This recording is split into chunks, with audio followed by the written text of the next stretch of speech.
Hi, welcome to Why This Now. Thanks for joining me. So today we're going to be talking about a subject that when you first hear it, please don't click off. Please stay with me, even if you don't have children that are getting ready to launch or fly the nest. Because really I'm going to be talking about preparing your heart as a parent.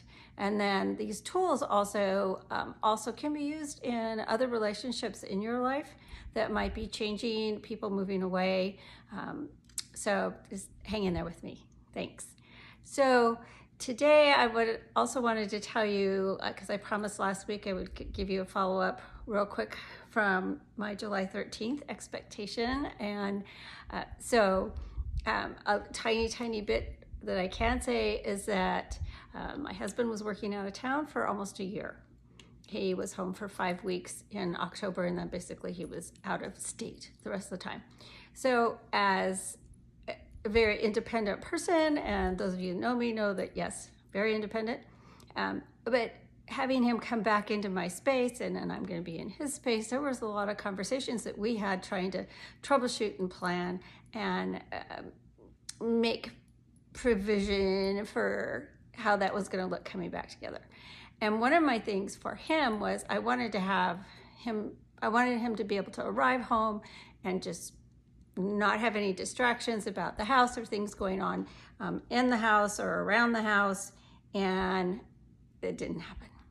So I talked about planning, I talked about expectations, I talked about persevering, I've talked about being overwhelmed, not being pulled under. I've talked about finding your village and not being too proud to ask for help. And so all of those things that I've talked about in my past videos, I had to reteach and practice myself because everything that could go wrong pretty much went wrong. And yes, the pool equipment's all broken. There is a crack in the jacuzzi. None of the 2 cars that I was trying to keep going and maintaining while neither one of them worked. So there's a lot. And my RO system's not working now. So it's also part of being in a home for this many years. Things start to break, but at the same time, why this now? Why did they have to break the week he came home? And why did we have to have that huge storm 3 days before he came home? I mean, it was just a mess. So yes, we worked through it. We're continuing to work through it and hiring lots of people and using our resources in our village to help us get back on track. But sometimes you have to laugh because so many things go wrong that you're like, okay, what's my next thing for why this now? So there you go. I guess this is why I was doing this, evidently. So anyway, so today is talking about a heart check and checking your heart. So when you have a student, well, hopefully a student that's graduating high school, or even a child who is moving out of the house, how do we navigate that? We're a parent to a child, but now we're going to be a parent to an adult child. And it doesn't magically appear when they turn 18 on Pivot. They automatically are adult children, and we have this adult relationship with our child. And it takes some work, and it takes the parent being prepared. We've done our years of investing in them, teaching them our values, our morals, helping to prepare them to be out on their own.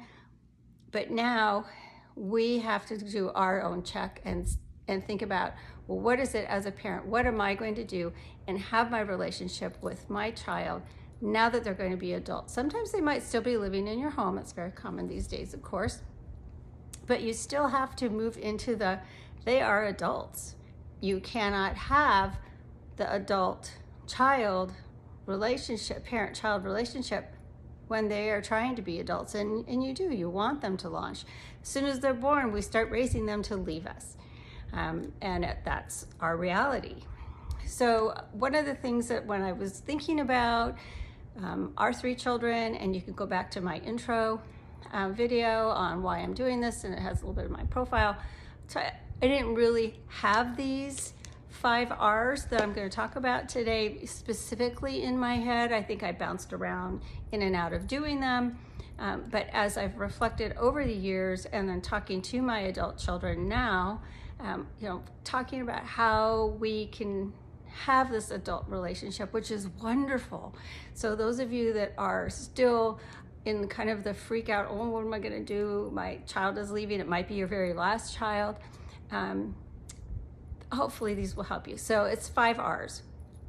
So if you want to pause the video, go get some index cards, because I promise you, you're going to want to use these, if not all of them, at least part and parcel, and develop out of them something that works for you and for your heart, and for you developing a healthy child-adult relationship with your kiddo that's leaving home or wants to have more adult independence. So you can pause the video, go get your cards. Then, the 5 R's are, make sure I get them in order: reflection, review, revamp, recognize, and renew. All right, so reflection. For our first step, how do I show respect to my child? Think about that. How are you showing respect to your child as they're moving into adulthood? Because there are some times where we are still having the same conversations, the same behaviors, the same expectations that we had when our child is becoming an adult, that we've had for a handful of years, where now we need to reflect on what can we do to show that we respect them, that they are moving into adulthood.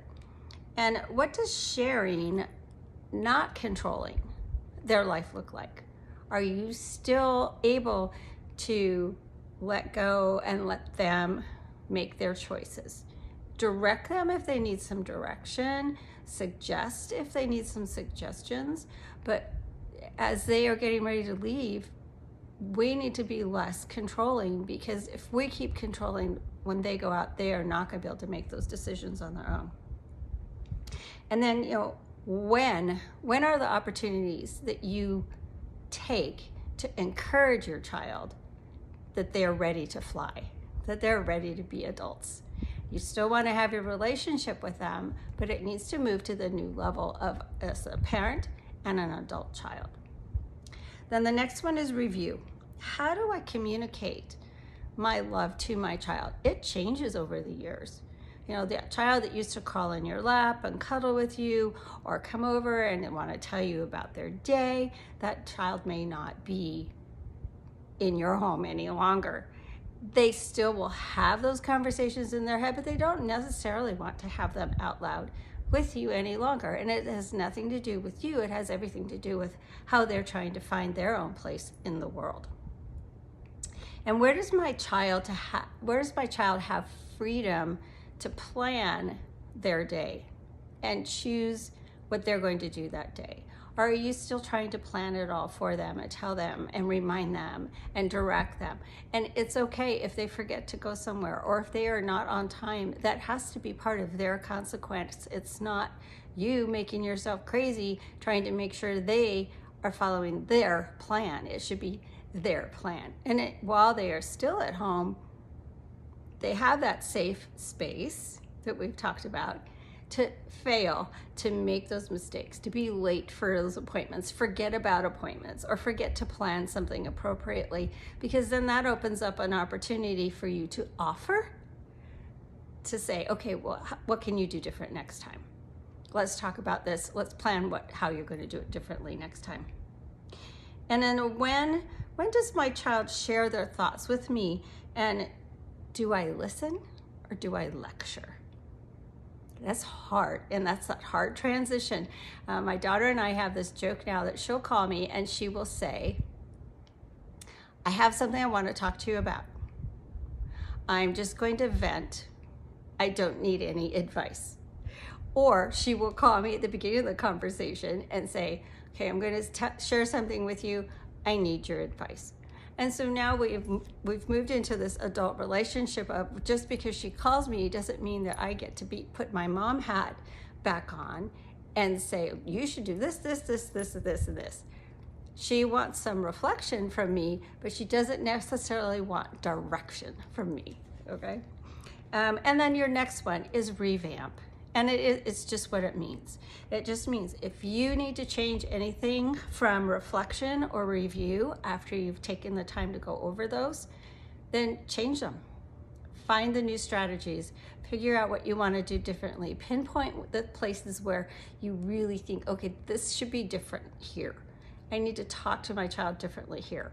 I need to ask my child this here. And ask them too how you two can be better communicators, sharing your life together better. Places that you might need to give them help and advice that you might not have thought of, but they haven't really been able to articulate yet, or they're nervous to share it with you for whatever reason. And then recognize. This is the hardest one.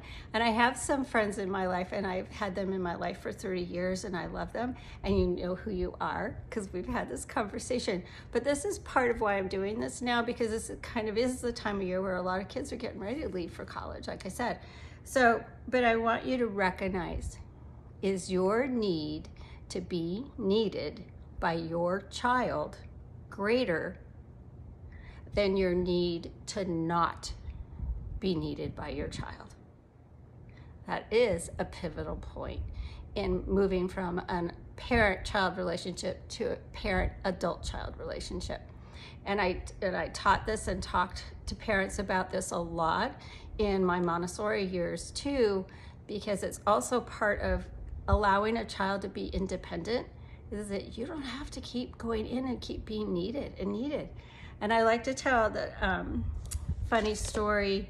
When our 3 kids were little, they were in the bathtub, and I just wash their hair. You know, they all take their bath, and I go wash their hair.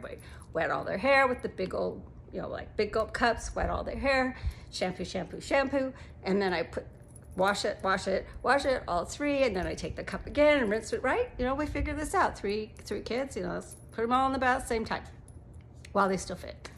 So this one night, my youngest, he was probably 3, maybe. And I'm like doing our thing, do this every night. And I put the shampoo on, and I start with the oldest, and I get her started, and then I go to my next and get him started. And then I go to start my youngest, and he puts his hands on top of my hands. And he says, "Mama, I can do it myself." You're right, you can do it yourself. Okay, sorry.